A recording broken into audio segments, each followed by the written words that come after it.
Hi, this is Lakhi Singh, the property fixer. I'm here to help you grow your property, your business, create new income streams for yourself in our fabulous alternative property business solutions community.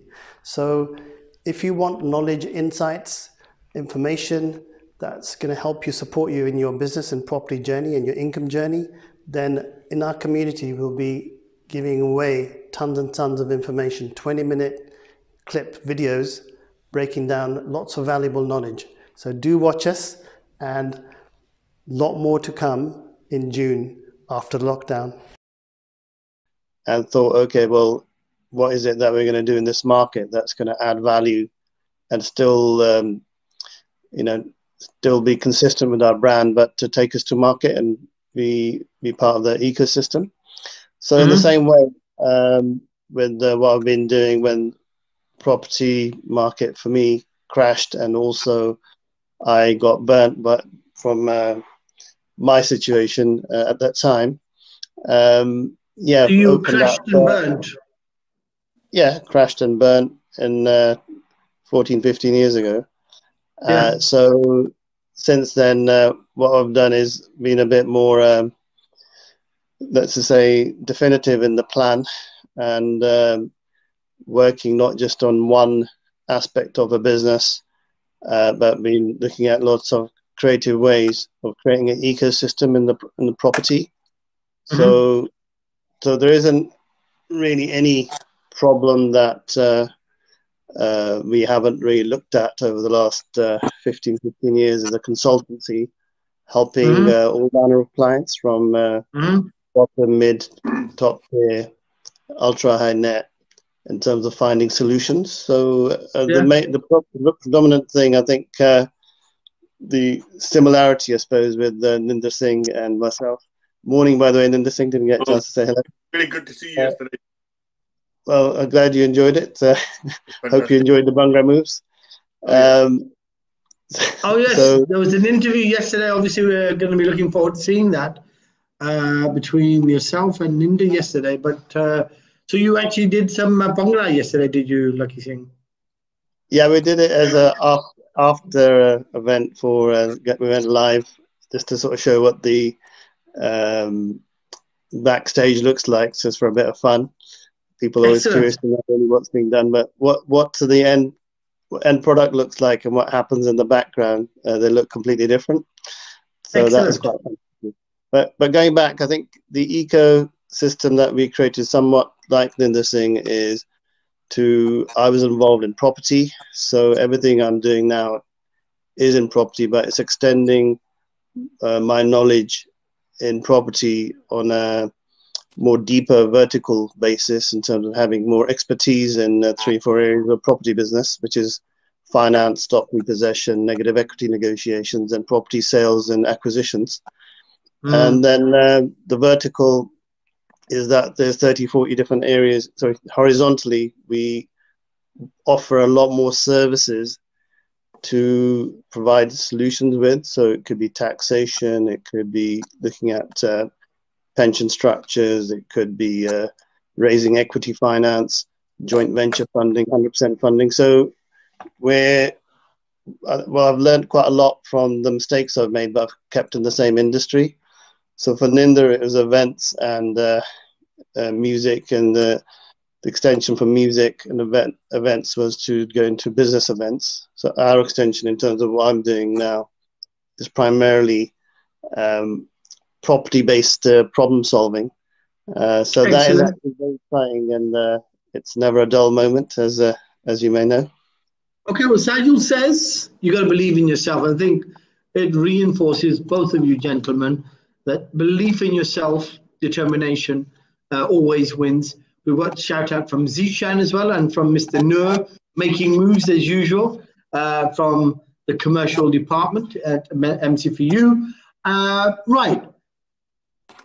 Trying to knock on doors that you're creating yourself. We understand determination, getting over the line. So can you tell me, Ninder, or can you tell me what that break point was? Where was it? What happened? Because I haven't still understood how that took. What happened? What was did you get a live appearance on Radio 1? Were you on the Chris Tarrant show? Was it, someone else who just liked the music as they played a tape that you gave them and they said, look, this is excellent, I want you on? How did it happen? I think there's a couple of things, and this is, look, I spoke about this yesterday, and this is, I think, pretty well across all business sectors. I think people need to know who you are. And I think you need to, even in these difficult times, you need to continue to network with people. So I think the first thing is visibility. In other words, are you visible in front of your potential market? Secondly, once you've got visibility, because you can be everywhere, but does anybody trust you? In other words, do you have credibility? Then once you have visibility and credibility, your chances of then becoming profitable is then a natural consequence. People will then buy you. So I think, ask yourself, how well are you known? How well do you know people in your sector? If they know you and you know them, how credible are you to them? In other words, do you have an understanding of the marketplace better than them? Because that way you're a bit of an influencer, you're a business influencer. Then it's a natural consequence that people will buy from you. So you asked me the question, what was the bit that turned it over? Well, what happened? What was that? Did you bump into Chris Tarrant in the Midlands, or was it, what happened? I was going abroad every year trying to sell this music. So I started to get to know people. People started to get to know me. I became, after a few years, they called me the Bhangra man, because I was the only one in the room with Bhangra music. So I had a niche product, but everybody knew who I was because I was going every year without fail, spending £4,000 or £5,000, which I didn't have, to go into abroad, to attend all these trade fairs, to try and sell the music. So that's the first bit. Does anybody know where was this trade fair at? Because I'm sure there's lots of people out there. We did get a couple of questions of people asking how they could break into the music industry. So maybe interesting, they may need to do a lot of walking and a lot of dancing and I think with any market, it's hard work. You have to put the hours in. And so that's the other thing. Persistence is one thing. So the music industry had its trade fair as well, does it? Yeah. When all the big record labels come together and they buy and sell product. So I think one of the other things is, so it's not only just resilience and faith in yourself, you need to work hard. Don't think this is just going to come into your lap. You have to go and work hard. So because I was going every year, people did start to recognize me.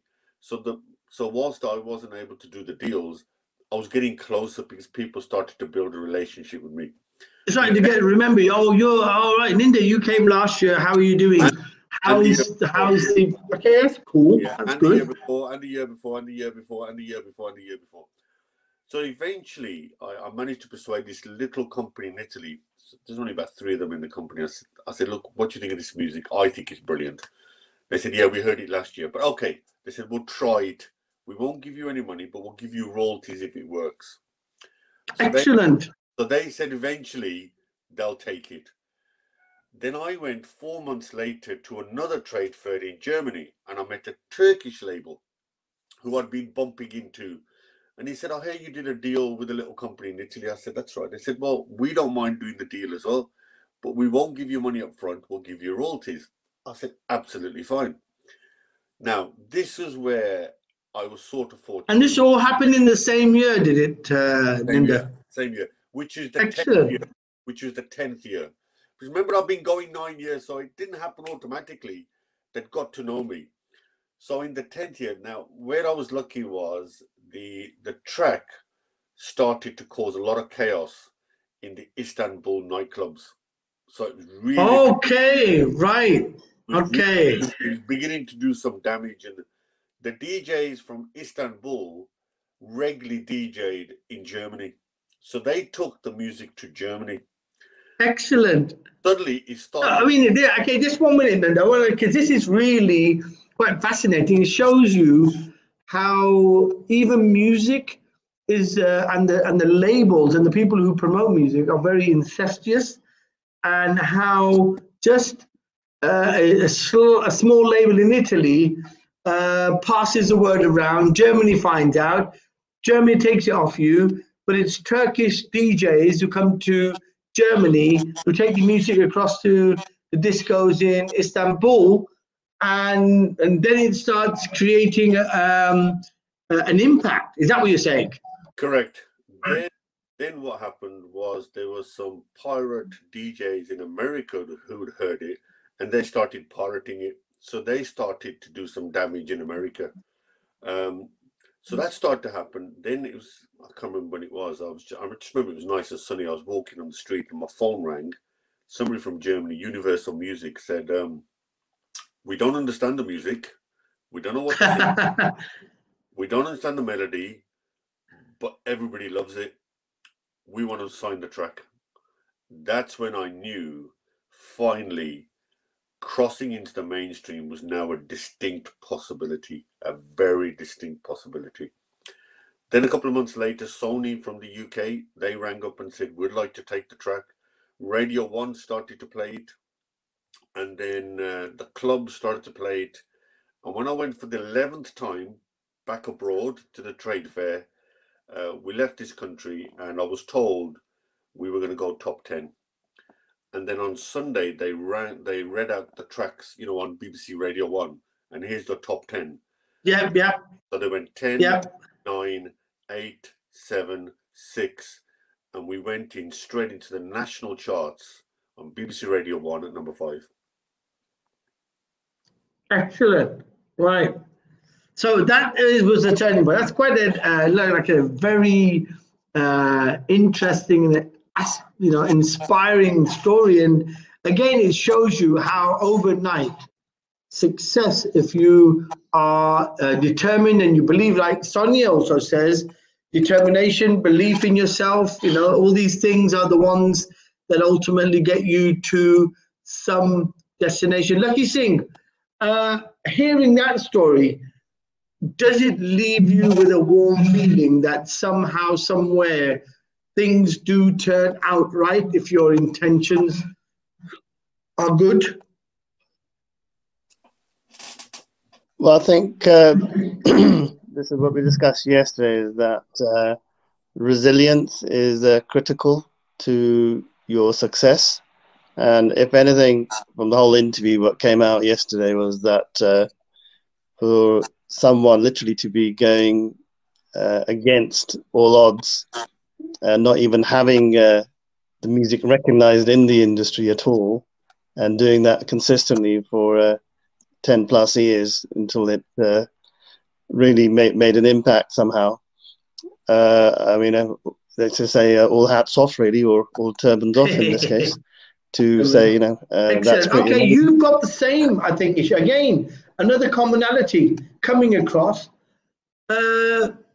You mentioned somewhere in one of your diaries or notes or speeches that, at the beginning of the first recession, you were treated a bit like the plague. Not to say that you're not like the plague, but a bit like the plague in terms of people wouldn't really want to talk to you so openly and freely, because they seem to feel that you were the angel of bad news. Is that correct?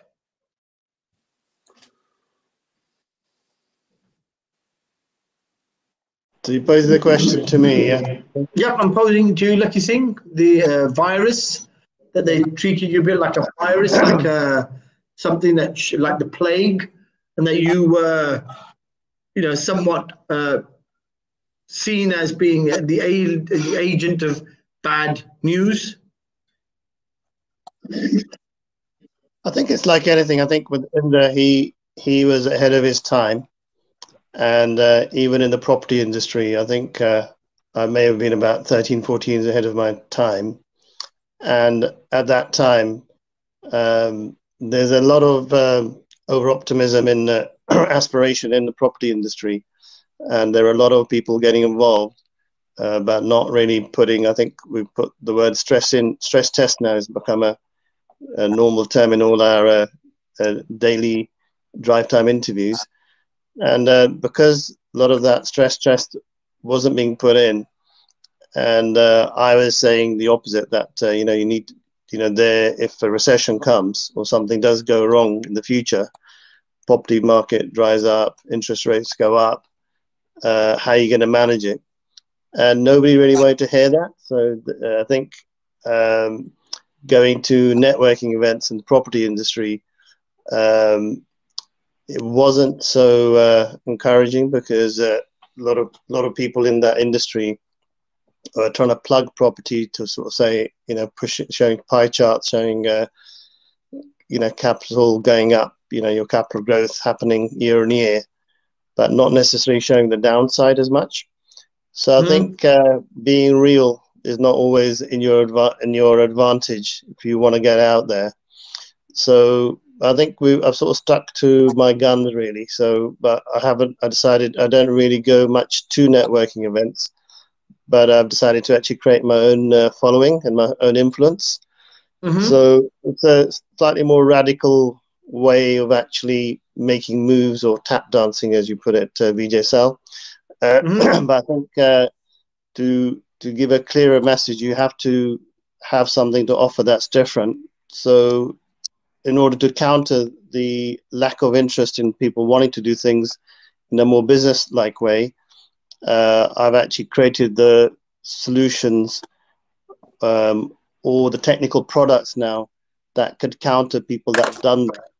So a lot of people that didn't quite listen are now coming back to me saying, Lakhi, by the way, you said that 10 years ago. I actually have that problem now.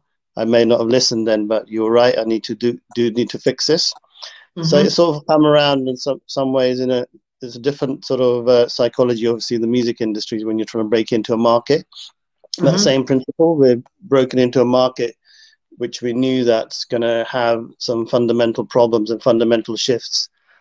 So I think that's spot on. Yeah. Okay. So we've covered the topic of creating the doors and being determined, and I think a lot of the listeners also can identify with people who have been determined, who've had belief in themselves.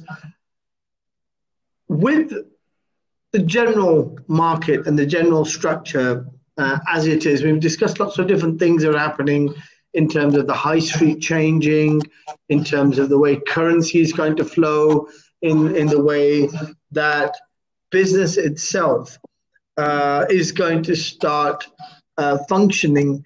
What is your take on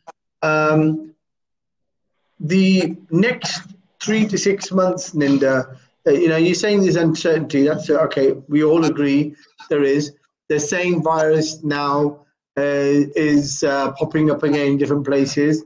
They're being slightly more stricter about enforcing the rules, which I think is probably the right way of doing it, because people generally are dismissive of things that force them to do new things. And I think sometimes you need policy and rules to enforce it, even though it's for the betterment and the sake of the public. But you've created an ecosystem, agreed. What's your forecast on when the events will come online again, and people will be able to mix and meet up and talk and sit with each other? When do you think that's going to happen? Okay, so a couple of things. I think the big panacea is the vaccine. I think we have to wait for the vaccine. I think there'll be a number of stages. Firstly, when the vaccine is actually approved, one. Secondly, the time it takes to make sure that everybody's vaccinated, that will take quite a while. Number two. Number three then is creating the confidence in the consumer and the corporate to feel that they can go into an environment where they're not going to get ill. So that's number three. Now, according to the Department of Culture, Media and Sport, they think, this is the government thinks we will be back up and running 2023 in terms of fully. Okay, 2023, that's a long way off. Yeah. That's like